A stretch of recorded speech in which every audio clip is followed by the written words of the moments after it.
இன்னைக்கு வந்து இன்ட்ரெஸ்டிங்கான வீடியோவோட நான் வந்திருக்கேன். என்ன அப்படின்னா, அந்த பிளான்ட்டை பற்றி தான் பார்க்க போகிறோம். இந்த பிளான்ட்டுடைய நேம் வந்து லக்கி பேம்பு. இது வாங்கினதுக்கப்புறம் தான் இதோட நேமே எனக்கு தெரியும். அழகாக இருக்குன்றனால நான் வாங்கிட்டேன்.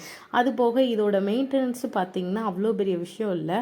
வாட்ரு வந்து க்ளீனாக மெயின்டைன் பண்ணணும். அப்படி க்ளீனாக மெயின்டைன் பண்ணலை அப்படின்னா இது வந்து கண்டாமினேஷன் ஆகி ஃபங்கஸ் வர ஸ்டார்ட் ஆயிரும்.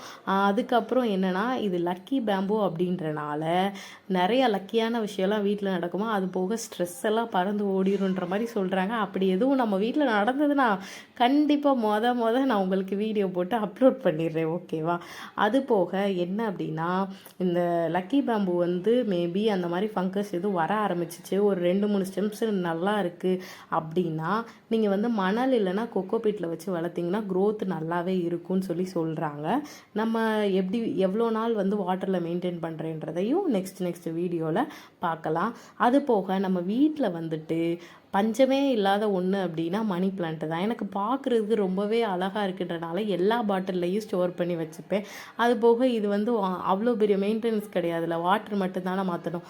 அதுக்காச்சும் பியூராக வந்து வாட்ரு வந்து மெயின்டைன் பண்ணணும். இதுக்கு அப்படிலாம் கிடையாது.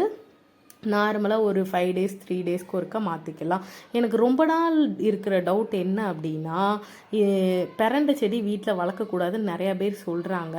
ஆனால் நிறையா பேர் வீட்டில் நல்லா வளர்க்குறாங்க. அது எப்படின்னு தெரில.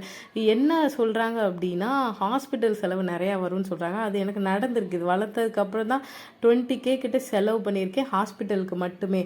அது போக என்ன அப்படின்னா, இப்போவும் செலவு பண்ணிட்டு தான் இருக்கேன். எனக்கு மறக்காமல் கமெண்ட்டில் இந்த டவுட்டை கிளியர் பண்ணிவிட்டு போயிருங்க. டாடா, பாய் பாய்.